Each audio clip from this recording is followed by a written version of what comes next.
now back to Public Attorney, Asunto o Areglo, dito sa TV5. Andito na ang Public Attorney, hindi ka magsisisi, ligato ng... Ikaw na ang pakinggan ko kaya nakapasalta na salita eh.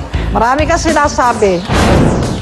Ang inirereklamo, Catherine Manipul, 35 taong gulang mula sa Sampaloc, Manila City. Pakisalaysay mo nga kung paano naging pagtitinginan niyong mag-ina. Hindi rin po siya maging mabuting ina sa akin eh. Anong ginawa niya sa'yo? Lagi niya lang po ako pinababayaan din yung maliit pa ako. Hindi niya rin po ako nakakain. May pagkain ba? Wala rin po, kaya hindi Teka, niya... wala? Opo. Eh paano kung wala? Paano rin kanya kasi siyang papakainin? Trabaho eh. So ngayon ay gumaganti ka sa kanya. Opo, yung sa mata ko nga po, hindi niya po ako napa-opera. Yung asawa ko pa po nagpa-opera sa akin eh. Pinabayaan niya ako mula maliit pa ako. May ano na ako sa mata. So nakaranas kang magutom. Opo. Natuklasan mo lihim ng kagutuman. Opo. Yun din ba ang gusto mong tuklasin ng nanay mo sa araw-araw? Hindi po. Sinasabi niya lagi sa amin, mamatay na kami. Bakit sinasabi yun? Ewan ko po. Kaya hindi ko na po maano nanay ko dahil matanda lang po kasi. Ano sabi ng kapatid mo? Ganun din po. Ano sabi ng ng kapatid ate mo? ko, pabayaan mo na matanda na yun. Wala nang masasabing iba yan. Kundi mamatay tayo eh.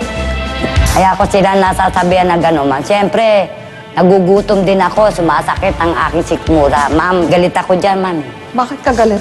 Ma'am, buhat na pinagtataguan ako ng pagkain, tsaka pag nag-aaway sila ako, inaano nila. Pag ako natutulog, nasa tabi ako ng pintuan. Minsan pinagsasaraduan ako nila.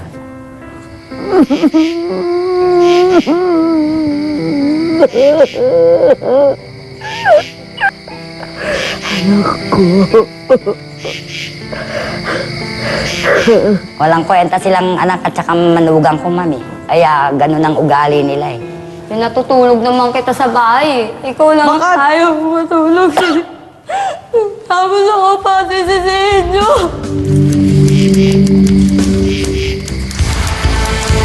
O, Nay, pumasok na ho kayo sa loob at sa kandado ko na itong pinto. Oo, sige na. Pauna ka na. Ito muna ako sa labas. Ay, paano yun? Kasi gabi. Totoo Pinababayaan ko si nanay mo. Hindi mo pinababayaan Ay, yan. ako. Ba't umuubo ka pang madyong kung binabantay mo nanay mo? Oo, nagsusugal ako pero hindi galing sa nanay ko yung pera. Hindi nga galing. Di bantay mo nanay mo, matanda na, tingnan mo ang itsura. Binabantayan ko yan, Shine. Binabantayan ko yan. Pati yung mga anak ko, ako na nga lang nag-aalaga dyan eh. Bakit pinababayaan mong mamalimos ang iyong ina at ang dalawang anak na maliit? Hindi ko po pinababayaan yun. Hindi ko naman po pinanlilimos si nanay. Pero alam mo, Opo, alam ko pero... Nay, pwede ho bang tigil-tigilan niyo na ho yung pamamalimos mo? Delikado na dyan sa edad niyo ang magpalaboy-laboy sa kalsada. Pabayaan mo na ako. Gusto ko ito. Sanayin ako dito. Nay. Basta! Huwag ka nga makikialam sa akin. Ang astikasuhin mo, yung mga anak mo. Yung gusto niya talaga eh. Yun ang sa gusto palagay mo niya gusto lagi. niyang mamalimos.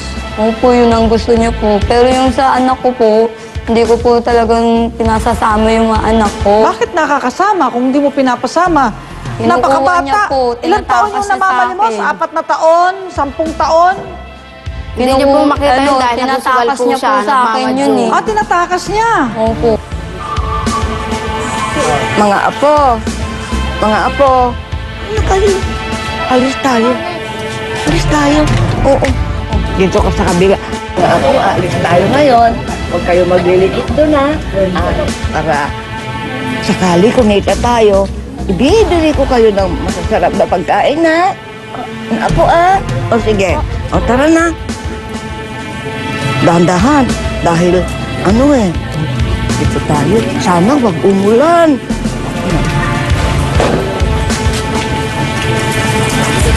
Ano ba ang dating trabaho ng nanay mo? Labandera po yan dati. Oo, Naglalaba po. may edad na. Di ba nagsusugal ka, sabi mo? Opo. Saan ka kumukuha ng Sa pansugal mo? asawa ko po. Sigurado ka, pinapayagan ka ng asawa mong magsugal? Hindi po, lihim lang. Di ba din napakahirap magkarpintero? Ano ba siya, mason? Pintor? Pintor. Pintor? Tapos pansusugal mo lang. Kano nagagastos mo sa sugal sa araw-araw? Mababa lang naman po, ma'am. 100 lang. Mahirap kita na 100. Magkano ang minimum wage ng karpintero? Palagay mo na ang 444. Ibabawas mo pa 100, panugal mo. Mahal mo ba ang iyong ina? Opo, ma'am. Mahal ko po yan. Pagmamahal ba ang ginugutom ang ina? Hindi ko naman po talaga ginugutom nanay ko. Nagugutom yan lang, yan lang si Shai Walang nang pagkain nag-ano Eh, humihingi ng Nagsasabi pagkain yan lagi. dahil nagugutom Kasi daw. gusto niyang tumakbo sa amin. Tumakbo sa amin, ang tatakbin ko. Chairman, o Chairman. kagawad. Ayos ko. Kumari ka pa. Kunwari Sandali, na Alice, wala mo sa Alice Esperanza. Sarili mo sa nanay ko. Sabi nitong si Catherine, pinabayaan mo siya. Hindi mo pinagamot ang mata niya. Ma'am talaga. Totoo, ma'am yun. Kasi yung maliliit pa sila, talagang namamalimos na ako. Meron ka bang sapat na halaga para ipagamot sana yung Ma'am, mata wala niya? akong... Ma'am, kasi kung kumita ako, ma'am, minsan 300, 200. Hindi ko naman pwedeng, ma'am, iano sa kanya sa mata yun. Pambili lang namin ng pagkain yun. Eh di, paano kami ng mga apo ko? Di magugutom din kami.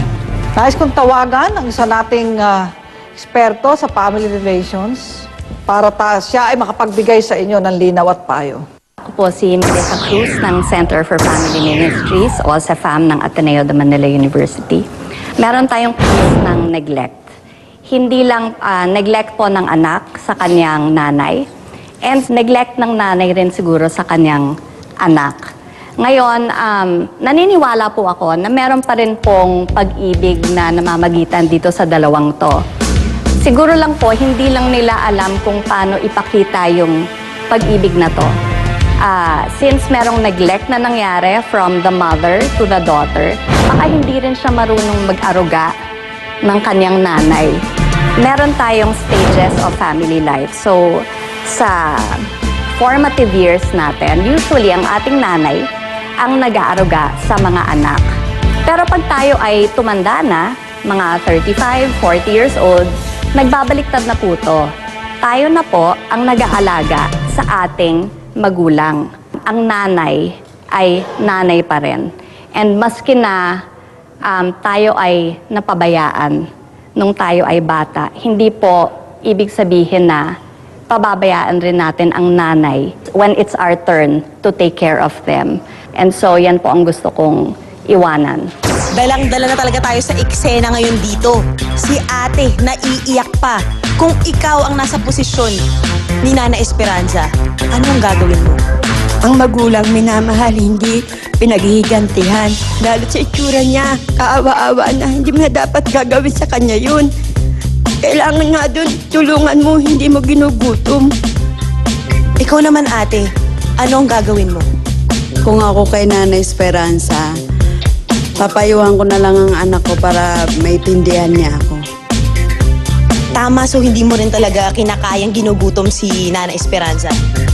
So, siyempre naman, kahit sinong ina, hindi dapat pinababayaan, lalo na sa panahon ng kanyang katandaan. Kanina, galit na galit ako talaga kay Catherine. Hindi tama. Maling-mali ang ginagawa niya, ayaw niya pang aminin. Yung konting panahon na binibigay niya sa kanyang mga anak, sa dami ng anak niya, nakakapagsugal pa siya. Depensa naman ng di umano'y walang kwentang anak na si Catherine. Ginagaya niya lang daw ang kanyang nanay na si Nana Esperanza dahil kahit nung bata siya, hindi rin daw siya inaruga ng tama. Mga kapatid, makatarungang rason ba ito? Huwag na po niyong isasama ang dalawang batang ito, edad 10 taon, 4 na taon sa pamamalimos. Ginagantihan mo ng masama ang iyong ina.